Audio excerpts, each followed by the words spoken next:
Hello and welcome to Asia Newsweek. I'm Yvonne Yong. I'll bring you the top stories in the region and go beyond the headlines for a deeper look at Asia.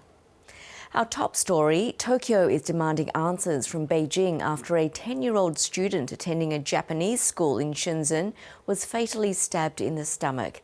Chinese authorities say the boy died in hospital after being attacked on his way to school. A 44-year-old suspect was quickly arrested. The stabbing took place on the anniversary of a 1931 incident that triggered the war between China and Japan. No motive for the attack was immediately clear, but there are concerns it could trigger a further deterioration in ties. It's the second attack near a Japanese educational centre in China in recent months. Japan summoned China's ambassador to voice serious concerns over the boy's death, and its embassy warned Japanese nationals living in China to be vigilant. I am a random resident in Shenzhen. As the Chinese people, we oppose this behaviour. We oppose this teaching of hatred. Many of us have been under such hatred education for a long time, which has led to such evil consequences. More than 17 million Sri Lankans are voting this weekend in what could be a pivotal presidential election. Nearly 50 candidates wrapped up their campaigns on Wednesday. It's the first poll since the mass protests of 2022 over the government's handling of the economy, which forced then-President Gotabaya Rajapaksa to flee the country. But the island nation remains in the grip of its worst financial crisis in decades, with many people still struggling with rising living costs.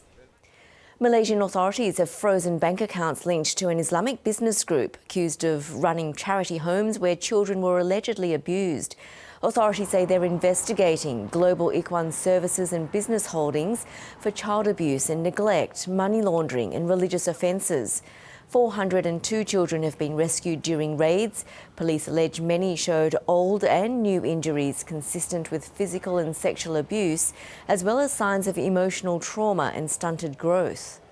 A total of 149 child victims, ages 1 to 10 years old, under our instructions have been sent to temporary care homes, which have been provided by the Community Welfare Association. And all of them have been moved to 4 safe houses, which I don't need to name. Shanghai has been hit by its strongest typhoon in more than 7 decades, with the city brought to a standstill on a national holiday.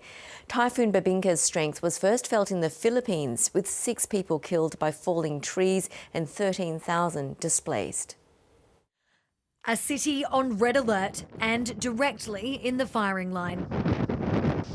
Hit by the brute force of Typhoon Bebinca on Monday morning, the most powerful tropical cyclone to surge into Shanghai in 75 years. But preparing for a typhoon is something Shanghai knows well. This is the 13th this year. I'm not that worried. I just walked all the way here, although the road is messy. You can see that the infrastructure is comprehensive. Torrential rain brought more than 50 millimetres in just 30 minutes. At the eye of the storm, winds of more than 150 kilometres per hour, sending the city to a standstill, flights and trains cancelled. We reschedule our train from Monday to Sunday so we can get back to my husband's hometown in Fujian safely. Ships secured, highways and parks closed, disrupting China's MidAutumnFestival. Officials say 400,000 people were evacuated as the storm advanced. Further west, Vietnam and Myanmar are still counting the cost from Typhoon Yagi's destruction. In Myanmar, the death toll is still rising. Sarah Jane Bell, ABC News. In recent months, deadly violence in Myanmar has forced thousands of Rohingya refugees into the already crowded camps of Cox's Bazar in Bangladesh. Survivors share their harrowing stories of escape, including some who were forcibly conscripted into fighting against their own people. These graves mark desperate journeys cut short.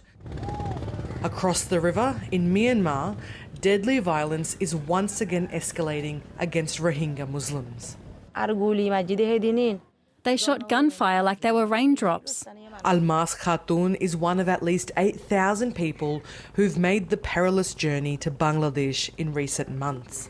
A few weeks ago, her 10-year-old daughter was hit by a bullet. When I went to the doctor, I saw many severely injured patients slaughtered. Human rights researchers say an insurgent ethnic group called the Arakan Army was behind the attacks. We spoke to people that had gunshot injuries from August 6th. The next day, they weren't able to flee and they were attacked at close range by the Arakan Army. Many end up here in the cramped refugee camps of Cox's Bazar. This young man says he was one of 10 kidnapped from his village by the Arakan Army to fight against his own people. They use us as frontline fighters. They want to wipe us out by killing our people. After a month of training, he managed to escape to Bangladesh, but says many of his fellow conscripts died on the battlefield. I feel blank, I feel sick, I feel fever. In a statement, the Arakan Army said it had never forced Muslims to join its ranks and is protecting all the citizens in Arakan regardless of race and religion. Despite the Bangladesh government's policy of not allowing any more Rohingya refugees in, people continue to sneak across this short stretch of the Naf River in the dead of night, often paying fishermen hefty sums to help them escape. Now, most are turned back by the local Coast Guard. Those who survive make their way to the Cox's Bazar camps, and those who don't are buried here in unmarked graves.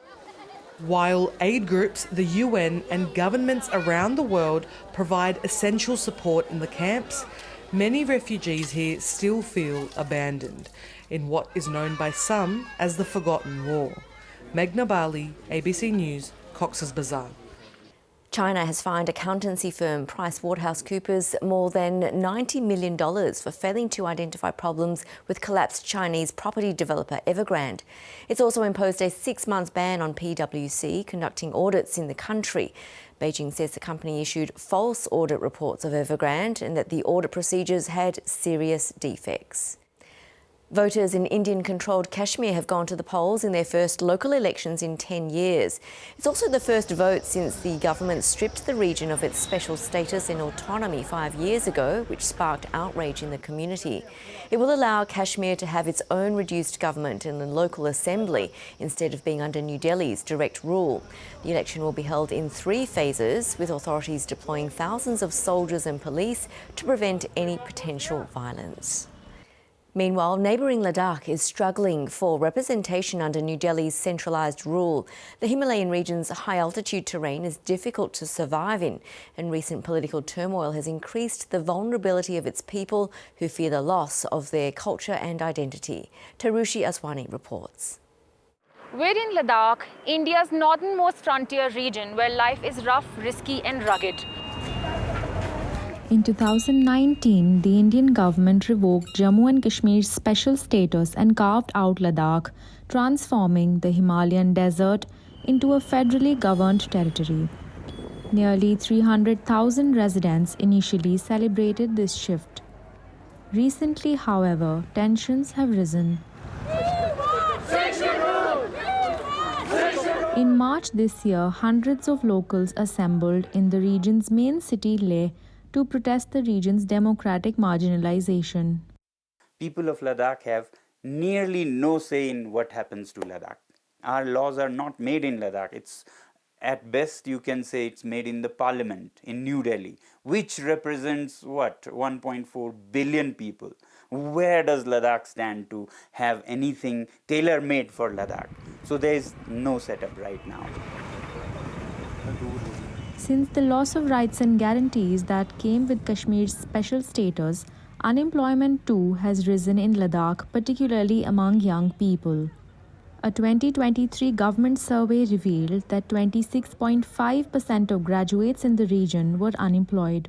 कि मैंने खुद graduation complete किया गया है, तो उसके बाद मुझे कोई जॉब नहीं मिला, तो अभी मैं टूर गाइड पे अभी पार्ट टाइम जॉब की तरह मैं चल रहा हूँ, ट्रैकिंग गाइड पे जा रहा हूँ, कभी-कभी मैं गाड़ी भी चला रहा हूँ. तो ऐसे जो सिचुएशन जो है वो जितने भी जो लद्दाख के यूथ है वो फेस कर रहे हैं. ये अभी रिसेंटली एक सर्वे ने बताया कि लद्दाख इंडिया में नंबर 2 पर रहता है अनएम्प्लॉयड एजुकेटेड यूथ का. तो यहाँ जब से यूटी बना है कोई रिक्रूटमेंट ख़ास हुआ नहीं. But it's not just rights and livelihoods that trouble Ladakhis. The looming presence of China adds to their growing anxieties. In June 2020, tensions along the line of actual control, the LAC, the de facto border between India and China, reached a peak when a rare hand-to-hand combat unfolded between the Indian Army and the PLA, killing 20 Indian and 4 Chinese soldiers. Since then, locals have experienced a heightened sense of insecurity. Everything has happened in BJP era. Modi era, Galwan is BJP era. All Chinese infiltration is coming, is BJP era. Now, all become, the buffer zone is become in a BJP era. That is a BJP totally lack of foreign policies, or, this is the big issue. In the recent general elections, Ladakh voted out the BJP and instead elected Mohammad Hanifa, an independent candidate, to voice their issues. और खदशा यही है कि अगर इस तरह से हमारे ज़मीनों की तहफ़्फ़ुज़ अगर हमें नहीं हो तो बाहर से लोग आएंगे, इंडस्ट्रियल के लोग आएंगे, धीरे धीरे बाहर के लोग अगर बढ़ते जाएंगे तो हमको ये हमें खदशा है कि हमें हमारी लद्दाख की नाम तो रहेगी लेकिन यहाँ से लद्दाखी जो है वो इनकी आइडेंटिटी, हमारे कल्चर जो है आहिस्ता आहिस्ता ख़त्म हो जाएगी. With a new representative in India's parliament, Ladakh's locals hope to draw the Indian government's attention to their struggles. More determined than ever to press for meaningful change and a more secure future.